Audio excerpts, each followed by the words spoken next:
Bom dia. Um feliz sábado a todos.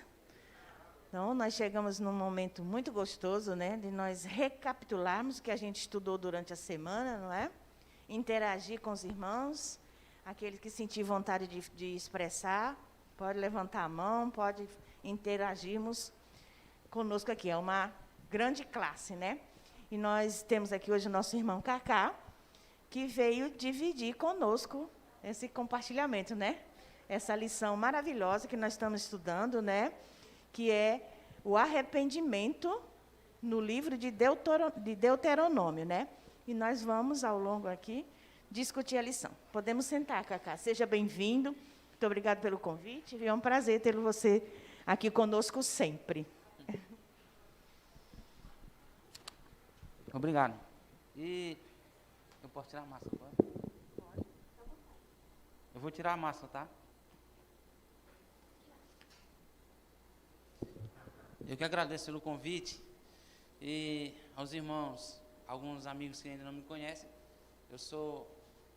Meu nome é Claudinei, mas eu sou mais conhecido por Cacá. A lição dessa semana é muito interessante. Gente, essa lição do trimestre, na realidade, é um impacto tremendo na vida dos filhos do Deus eterno. Nós, na condição de pecadores, nunca estamos abandonados por Deus, embora muitas vezes alguns de nós nos sentimos abandonados. Mas olha só, a lição expressa é: convertam o seu coração. Só um momentinho, Cacá. Vamos dar bom dia para o pessoal de casa, que a gente não deu, né? Bom dia, pessoal de casa, e feliz sábado, né? Vamos estudar a nossa lição, que é: convertam o seu coração. Não é isso? Falar do cerne da questão do arrependimento, né, Cacá? Só para dar a introdução aqui, eu vou ler aqui o verso áureo, tá bom, Cacá? Certo. Deuteronômio 4:29 diz assim: de lá, porém, vocês buscarão o Senhor seu Deus outra vez. E se o buscarem de todo o coração e de toda a alma, o encontrarão. Pronto, podemos começar. Como é essa história de converter o coração, Cacá? Eu vou contar uma história aqui que é muito interessante. Quem é motorista entende a ideia de conversão. O que é conversão? Você vai em uma avenida, de repente você descobre que não é aquele caminho. Você tem que voltar. O caminho está atrás. O que você vai fazer? Uma conversão. Você vai mudar completamente o caminho. Se redirecionar ao caminho que estava do modo contrário. Isso é uma conversão.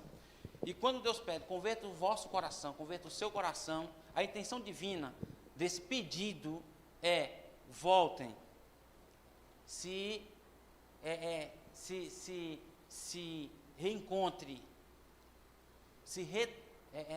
tem que se reatualizar, reatualizar, né? Reatualizar. Então você tem que se reatualizar.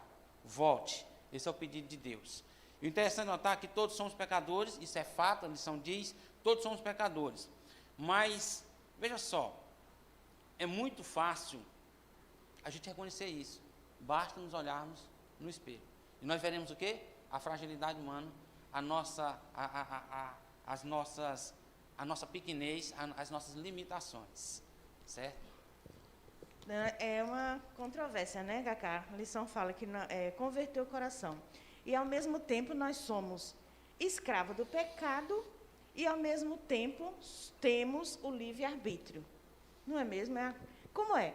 Sou escravo ou sou livre? O que você diria disso?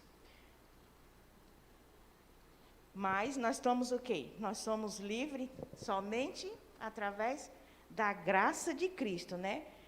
Livres para fazer as melhores escolhas, que Deus está sempre nos advertindo, sempre nos aconselhando, não é isso? Exatamente. A questão interessante é que escravo, nós mesmo temos com livre-arbítrio, na verdade, uma discussão teológica muito séria em relação a essa questão, porque nós temos o livre-arbítrio e vai completamente contra a questão da predestinação. Nós somos predestinados, a Bíblia diz, à salvação, está lá no livro de Romanos. O apóstolo Paulo fala, nós somos predestinados à salvação. Porém, há desvios de conduta.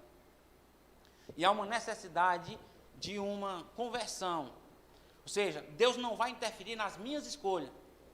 Eu chegando à salvação, foi um critério estabelecido, escolhido por mim, para ser salvo. Se eu chegar um dia a me perder, quando o Senhor voltar e eu não estiver contado entre os salvos, eu escolhi estar naquela condição de perdido. Deus não interfere no livre-arbítrio. A salvação é atribuída a todos. Porém, a consequência vem oriunda da escolha. Exatamente. Nós todos temos a capacidade de fazer as nossas escolhas, né? E Deus nos aconselha a fazer a melhor escolha. E qual é a melhor escolha? Estarmos aos pés de Cristo, né? Fazendo a vontade de Cristo.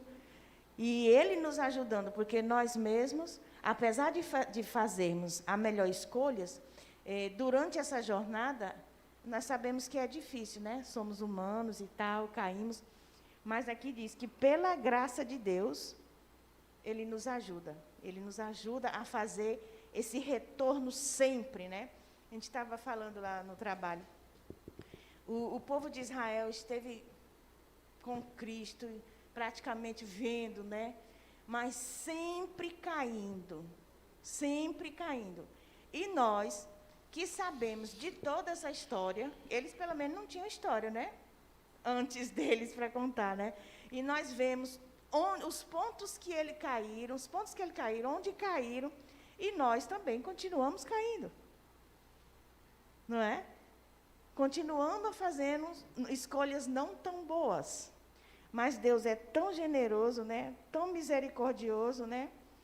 Aqui diz em Romanos 2,4, diz assim, não percebe quanto Ele é bondoso, tolerante e paciente com vocês?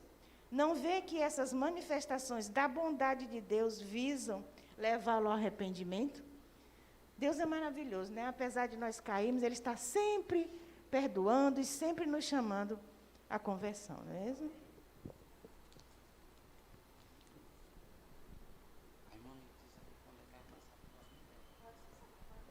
Bem, na parte de domingo, nós temos um tema interessante, é Mihatem, né? Que em algumas traduções, tradução, pode ser considerada quem dera, né? Ou quem dará, ou se fora, pode ser também posto. Então, era bom que assim fosse. Sim, era bom que fosse assim, né? Quem dera fosse assim, etc. Após os filhos de Israel terem deixado o Egito, Israel enfrentou o desafio no deserto e exclamaram, quem nos dera tivesse morrido pela mão do Senhor no Egito. Ele diz a expressão idiomática que diz assim, se nós tivéssemos morrido lá no Egito, pelo menos nós tínhamos sepultura lá, o suficiente. Teria sido melhor? Teria sido muito melhor, embora, olha só como chega a concepção humana, quando se afasta de Deus.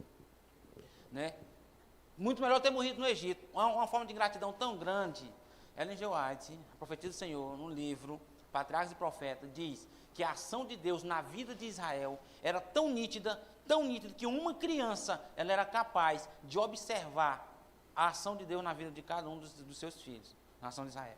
Então, veja só, mas, ao contrário disso, esse Mihatem, quem dera, ou Oxalá, quem dera, se tivesse, por exemplo, diz uma coisa seguinte, expressa também, lá no livro de Deuteronômio, no capítulo 5, no versículo 29, olha só, eu vou ler, eu posso ler? Pode ler. Olha o que está escrito aqui, irmãos. Vocês podem até se manifestar, quando assim vocês quiserem. Quem dera, Deus dizendo, quem dera, versículo 29 de Deuteronômio, capítulo 5, que eles tivessem tal coração, que me temessem e guardassem todo o tempo, todos os meus mandamentos, para que bem lhes fosse a eles e a seus filhos para sempre. Amém? Você notou a expressão de Deus? Olha só, Deus podia dizer assim, Mihatem, eles tivessem guardado todos os meus mandamentos, para que fosse bem em tudo que eles fizessem, tanto eles como seus filhos, não um determinado período de tempo, mas como? Para sempre. Enquanto tivesse existência. Essa era a vontade de Deus para Israel, quando saiu do Egito. Então, Deus expressa o profundo desejo do Criador, expresso no profundo desejo de que seus filhos escolham segui-lo. É o desejo de Deus. Não forçadamente, irmão. Exatamente. Aí a gente vê, mais uma vez, a questão do livre-arbítrio, do respeito que Deus nos tem às nossas escolhas. E ele lamenta, assim, um tipo de lamentação, se é que isso pode ser vindo da parte de Deus. Quem dera, né? Um desejo, um anseio de Deus, quem dera se eles me escolhessem. Se eles escolhessem verdadeiramente andar no meu caminho. Quem dera se isso acontecesse, né? Era bom que fosse assim. E a gente fica se perguntando, Deus não poderia colocar no coração dessa pessoa, ou então impor que ele fizesse as melhores escolhas, né? Mas Deus não fez assim. Deus nos criou livre para escolher. Mas aquela máxima que a gente sabe, né? Você é livre para escolher, mas as consequências Deus não tira. Tem um não escritor sul-americano aí, eu não sei da nacionalidade dele, eu sei que ele é da América do Sul, é Pablo Neruda. Vocês aí que são especial no assunto aí, especialista, ele tem uma frase que é tremenda, é assim, ó: nós somos livres para as nossas escolhas, mas escravos das consequências. Deus, ele nos deixa à vontade para escolher o caminho que quisermos seguir. Note, uma coisa super interessante que eu achei tremendo quando Deus pronuncia a bênção lá sobre Israel, e diz assim, ó: eis aí que eu ponho diante de vós a vida, né, a bênção, a morte e a maldição. Eu aconselho vocês a escolher a vida, né? Então, é uma coisa tão fantástica, porque assim, essa questão lá que eu falei no princípio, de um grande debate teológico entre o livre-arbítrio e a predestinação, quebra completamente esse assunto aí na questão da exposição de Deus diante de uma situação circunstancial em que o ser humano está diante. Ele diz assim, não é que Deus vai dizer assim, Marcelo, você vai acontecer isso e isso na sua vida. Deus não fez que isso acontecesse. Ele, usando a sua onisciência, ele disse o seguinte, Marcelo, durante a tua vida, nós vimos isso no exemplo da história de Pedro, né? Acontecer isso na sua vida, vai acontecer, porém, aí ele diz, o conselho Deus dá. Ele sabia. Ele sabia, por quê? Porque o onisciente, Deus sabe o final antes do início da história. Nós sabemos muito bem disso. Então, quando Deus, ele diz, quem dera esse meu povo me ouvisse, no pensamento de Deus, era o melhor que ele tinha para a humanidade. Agora, como é que nós nos encontramos em uma situação tão adversa na nossa vida e no nosso relacionamento com Deus, mediante as escolhas que nós fazemos. E nós pensamos que aquilo que nós estamos fazendo é o melhor para nós, porque nós não deixamos espaço para Deus trabalhar na nossa vida. E há um pensamento muito forte em relação... Há caminhos que ao homem aparece direito, mas o final deles são caminho de morte. Quando nós fazemos as nossas próprias já ouviu falar escolhas, no complexo da mariposa? Não. O complexo da mariposa. Irmão, isso é tremendo. Já te falei isso uma vez, não já, Marcelo? Fala aí para nós. O complexo da mariposa. Eu sei o da Gabriela.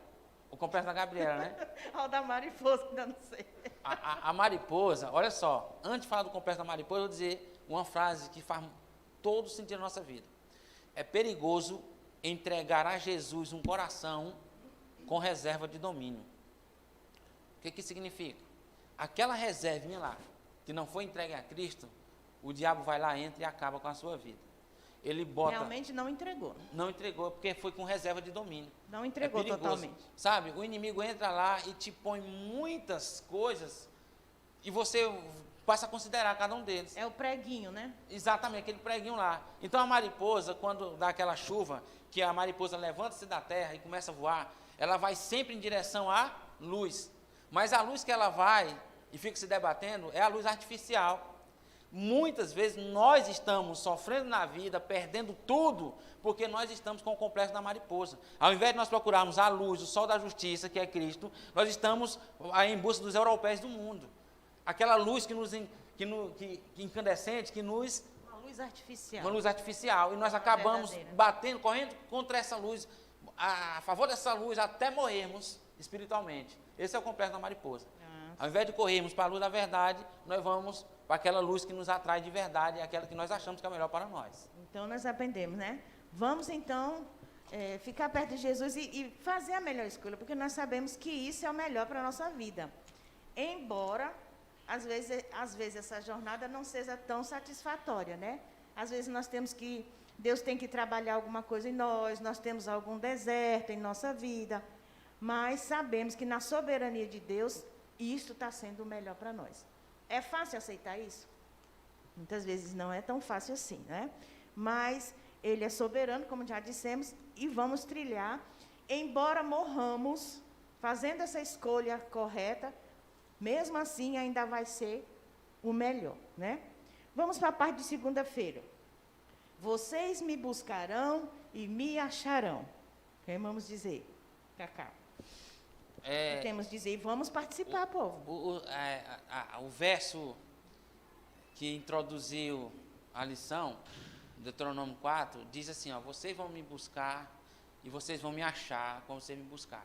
Séculos mais tarde, a questão da onisciência de Deus, as palavras de Jeremias, lá no 29, verso 13, ecoam exatamente o que estava escrito em Deuteronômio. O que Moisés escreveu igualzinho. Igualzinho. Porque aquilo que Jeremias escreveu, ele tinha como base o Pentateuco, o livro da lei. Por isso que ele disse, olha, quando ele falou, e vocês vão me buscar, e vão me achar, quando vocês forem lançados, Deus usou da onisciência dele, o que aconteceria, não porque Deus fez que acontecesse, mas ele mostrou que aconteceria, ou seja, quando os vossos filhos, vocês vão possuir a terra, que eu estou enviando vocês para lá, e quando vocês chegarem lá, vocês vão esquecer de mim, vocês vão virar as costas para mim, vocês vão ser cativos para outra nação. Aí, quando vocês me buscarem, quando vocês voltarem a mim, vocês vão me achar, e vocês me buscarão e me acharão. A grande questão é, até que ponto eu estou distante de Deus, que me impeça de buscá-lo, ou que o impeça de me ouvir o meu clamor. Porque muitos falam assim, né? Muitos. Às vezes a gente fala muito isso pensando nos ímpios. Não, eu já fui longe demais, para mim não tem solução e tal. E às vezes nós esquecemos, às vezes nós agimos assim, conhecendo esse Deus, dentro da igreja, não é? Eu fiz uma coisa que não devia ter feito, meu Deus. Geralmente quando a gente peca, a gente fica muito para baixo, você fica no fundo do poço realmente. Você não enxerga, né, que pode se voltar. E esse Deus maravilhoso está sempre de braços abertos, né? Quer dizer, quando você me buscar de todo o coração.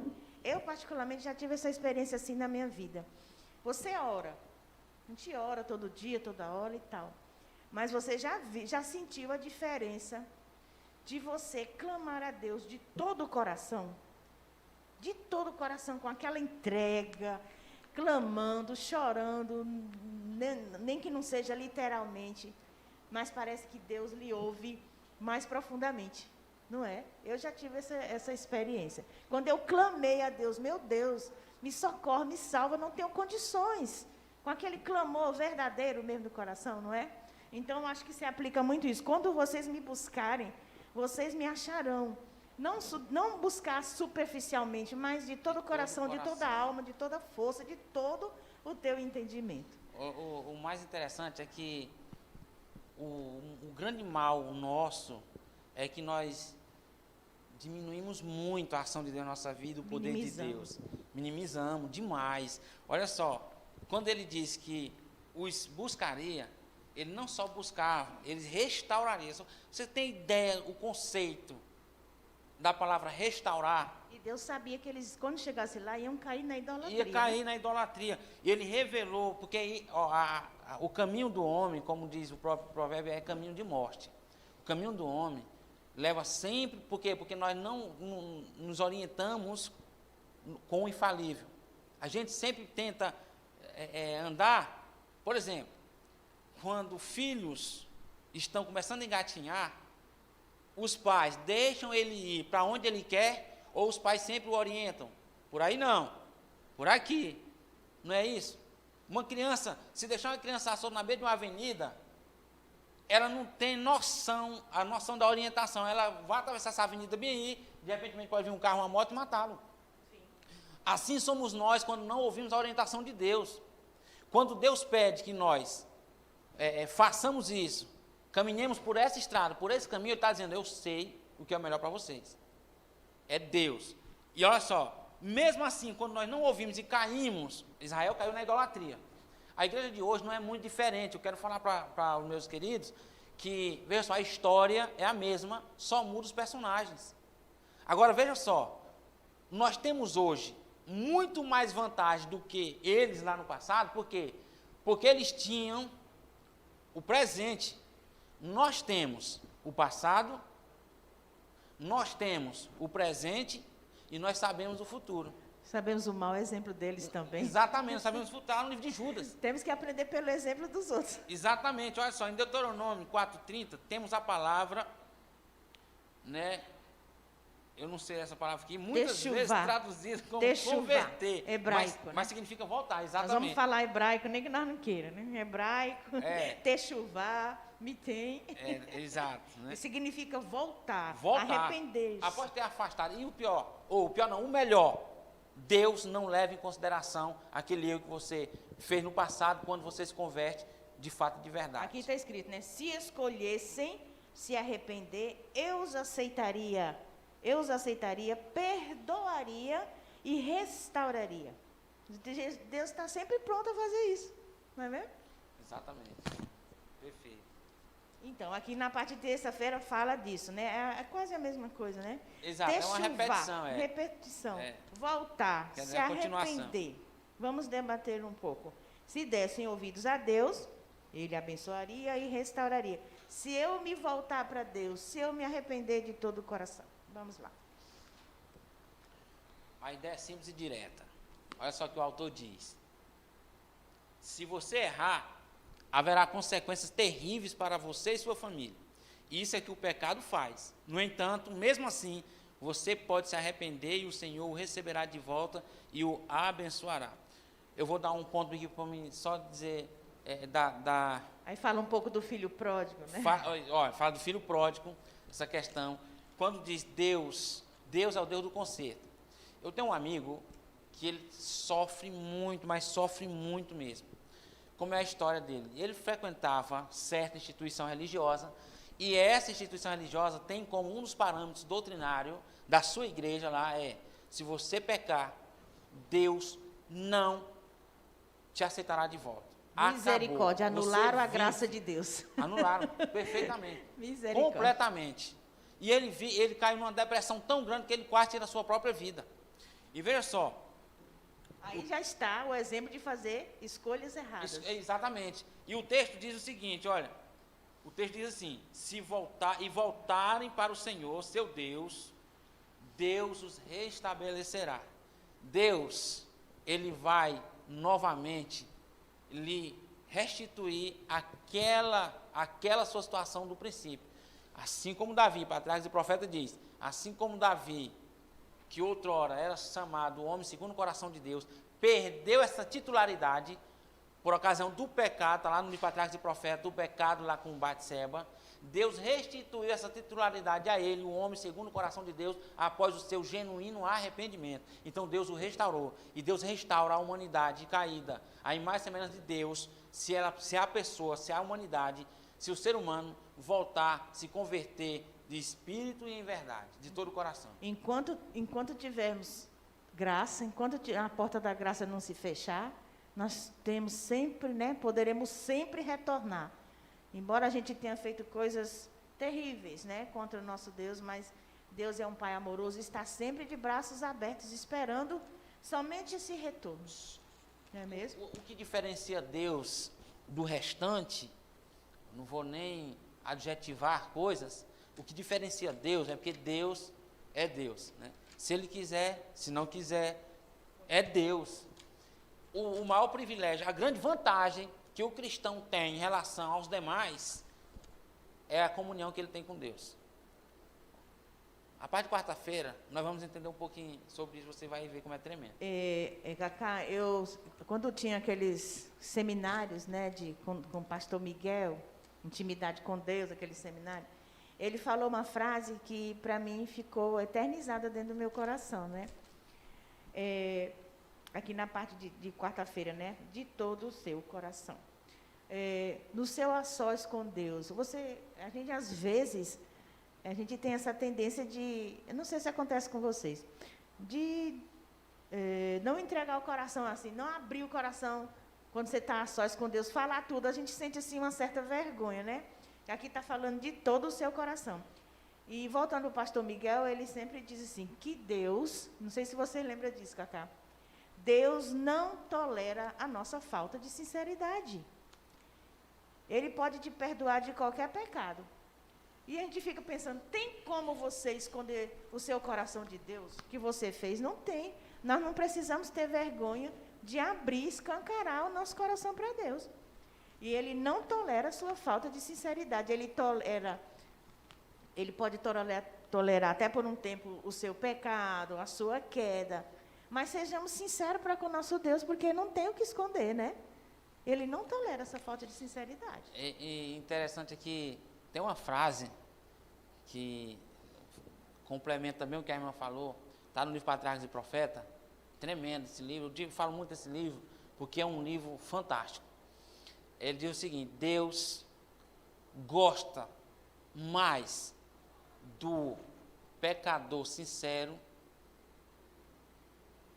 do que do santo hipócrita. Exatamente, às vezes a gente fica, eu não estou com vontade de ir para a igreja, oh meu Deus, eu não estou com vontade de orar hoje, eu não estou com vontade de ler a Bíblia, porque isso às vezes acontece com a gente, né? Então a gente já fica assim, né? Quando eu abrir meu coração para Deus e falar, Deus, hoje eu estou assim, hoje eu não estou com vontade de orar, eu já estou orando, com a minha sinceridade eu já estou fazendo, né? E Deus se agrada disso, não é isso? Exatamente, irmã. E, irmãos, olha só como é interessante aqui, o que diz assim, ó. No fim das contas, os israelitas precisaram fazer a escolha de retornar a Deus e obedecer-lhe de todo o coração. Mais uma vez, a questão escolha. No fim das contas, os israelitas teriam que fazer a escolha. O grande cerne da questão, irmãos, é nós escolhermos. Está exatamente isso. O livre-arbítrio nos dá a liberdade de escolher o direito de ir e vir, fazer ou não aquilo que nós queremos, o que anseiamos fazer. E a coisa melhor dessa escolha é que você ainda tem o aconselhamento de Deus. Exatamente. Deus aconselha assim, mas eu escolho que vocês andem assim. Olha, um dos livros que eu mais amo na Bíblia é o livro de Judas, aquela folhinha, daqueles 20 e poucos versículos. 21, 22, se não me falha a memória. Falando em Judas, que não fez uma boa escolha. Ele fala, além de Judas, ele fala do diabo, ele fala dos anjos que perderam seu domicílio, ele fala da questão dos irreverentes e de alguns líderes que são como nuvens sobrecarregadas, porém destituídas de água. Então tudo isso está aguardado para eles, o juízo do grande dia, que é o fogo. Então as pessoas, eles intitulam muito erroneamente Deus como um Deus de uma suprema misericórdia, a ponto de que, no final das contas, ele vai desistir de destruir os irreverentes, os desobedientes e os rebeldes. Algumas pessoas intitulam Deus assim. Deus é de um amor e de uma misericórdia tão plena que, no final das contas, ele não vai destruir como ele tem ameaçado desde o princípio. Mas olha, Deus é um Deus de amor, Ele aconselha, a salvação é nossa. E eu arrisco até dizer uma coisa para a irmã e para os meus irmãos também. Se nós formos dissecar a soteriologia, que é o estudo dentro da teologia, que é em relação à salvação, nós vamos ver que ninguém está perdido, ninguém que aceitou a salvação pelos méritos de Cristo está perdido. Porém, não significa dizer que todos estejam salvos, porque a questão grande aí é a escolha. Existe a palavra mais forte do Evangelho. Não é uma frase que as pessoas costumam dizer, você aceita Jesus? Porque aquele, será salvo, se confessares o Senhor Jesus, será salvo tu e tua casa, né? Mas a palavra mais forte é essa.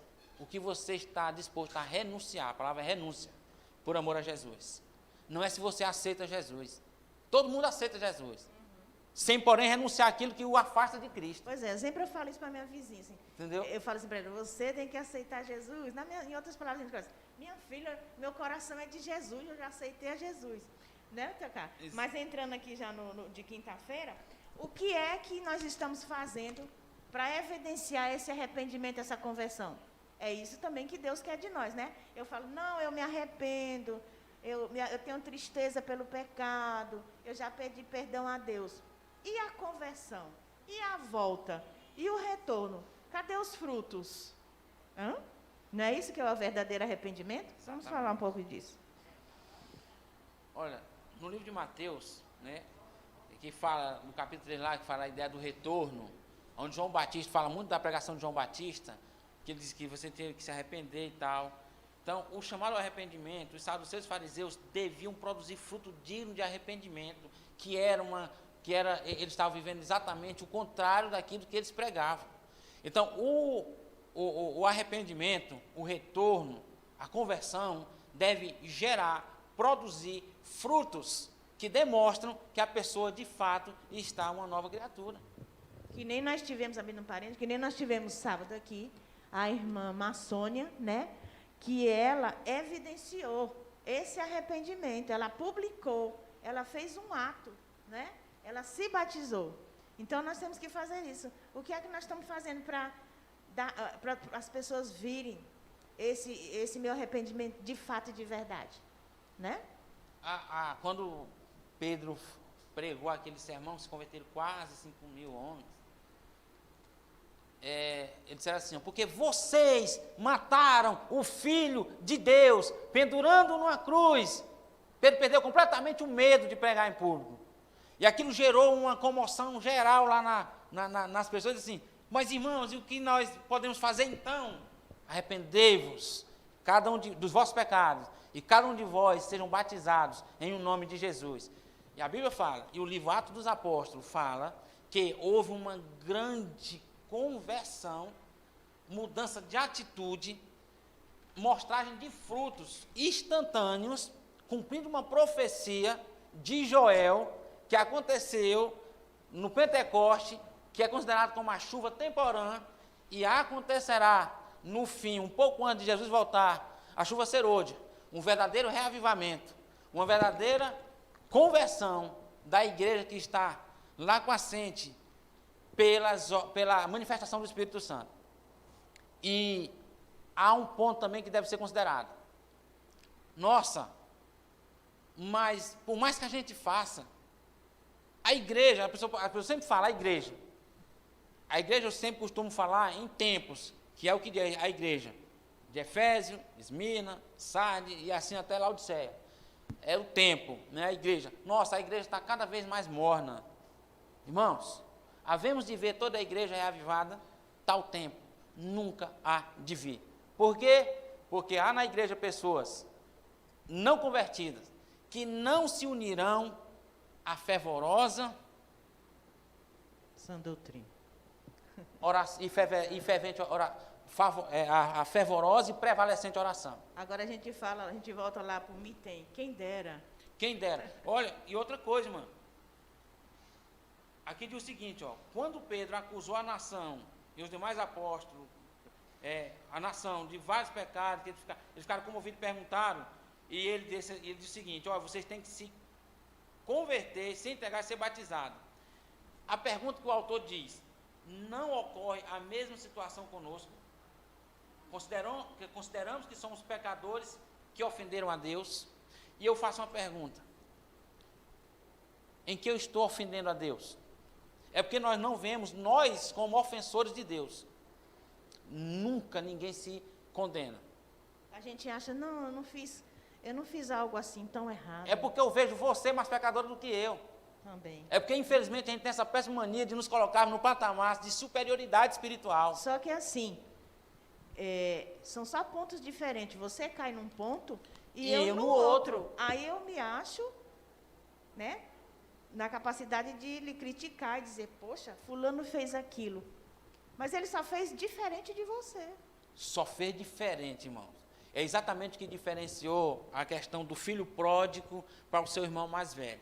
O irmão mais velho, ele só não teve a audácia, a oportunidade que o mais novo teve, ele tomou a frente, ele manifestou o desejo que ele tinha, o outro não, mas ele tinha, tanto que ele disse o seguinte, vindo esse teu filho, que desperdiçou toda a nossa fortuna, com meretriz, como é que ele sabe que ele estava com meretriz, como é que ele sabe que ele desperdiçou numa vida fácil, lá fora, porque dentro do coração dele estava cheio de vontade. Ele só não tinha manifestado até o momento. Só que o outro foi sincero. O outro foi sincero, foi lá e fez, e foi sincero também no arrependimento, a ponto que o mais velho não foi sincero em aceitar que o irmão mais novo reconheceu o seu erro. Ele quis julgá-lo, mesmo diante daquela triste situação do retorno dele. Enquanto Deus o abraçou, porque a lição mostra que Deus está atrás de nós, independentemente do que temos feito. Ele só quer que nós voltemos para Ele com sinceridade de espírito, com arrependimento sincero. E Ele nos restaura a nossa condição anteriormente vivida. Para aqueles que estão fora e para nós que estamos dentro, né? E é o cerne do Evangelho, né? É o arrependimento, é a volta para Deus, é a entrega total do coração, não é mesmo? E nós sabemos que Deus é especialista em restauração, não é mesmo? Especialista em restauração. Nós lembramos aí da história de Jó. O que foi que aconteceu na história de Jó, né? Ele sofreu, acho que muito, nós sabemos. E quando Deus restaurou, quando Deus restituiu, foi tudo mais bonito, foi tudo melhor. Então, Deus é especialista nisso, né? E aqui diz que a bondade de Deus é que leva ao nosso arrependimento, né? Até para nós nos arrependermos, para ter fé, tudo vem de Deus. Eu gosto muito daquele, né? Quando vai começar o segundo momento, né? Tudo que há de bom em mim provém de Deus. Tudo que há de bom em mim provém de Deus, né? E ele diz, a bondade de Deus é que leva ao arrependimento. Uma cadeia dourada, a graça, a compaixão do amor divino são atadas ao redor de toda pessoa em perigo.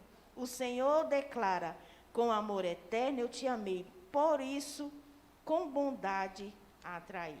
Amém. Que coisa maravilhosa, né? Que nós temos ainda tempo de retornar e sabemos que Deus está de braços abertos para nos receber. Nós precisamos evidenciar em atos, em atitude, não é mesmo? Mais alguma coisa? Perfeitamente. E o que eu queria só chamar a atenção da igreja é que, ao contrário do que algumas instituições pregam aí, há sim, irmãos, há sim restauração e Deus está ansioso em salvar uma igreja que o procura, em restaurar a vida daquele que se encontra sob qualquer que seja a situação. Deus está disposto a te reconstituir como filho amado de Deus. Que Deus em Cristo abençoe a todos e eu quero agradecer a oportunidade de eu estar aqui dividindo com os irmãos o estudo dessa lição de hoje. Muito bom, apesar de eles estarem caladinhos hoje, né?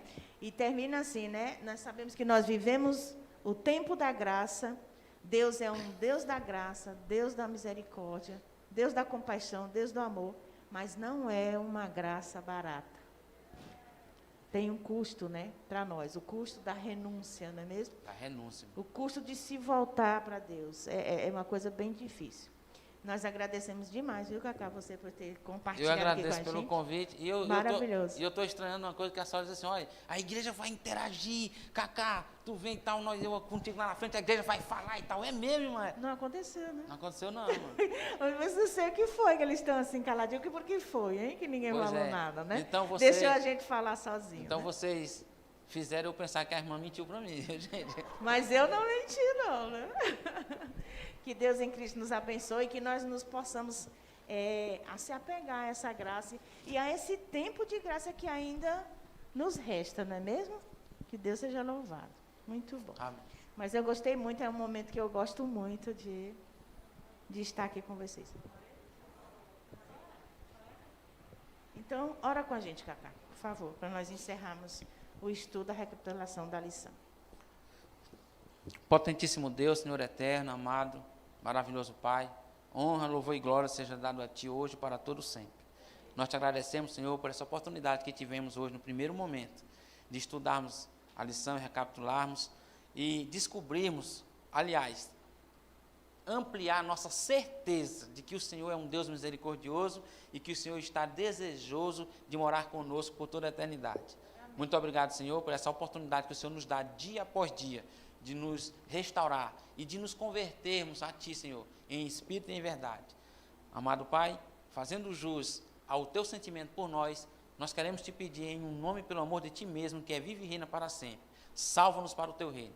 Perdoa-nos de todos os nossos pecados e unge-nos com o Espírito Santo diariamente para a honra e glória do Teu nome. Te rogamos em o nome de Jesus. Amém, Senhor. Muito obrigada.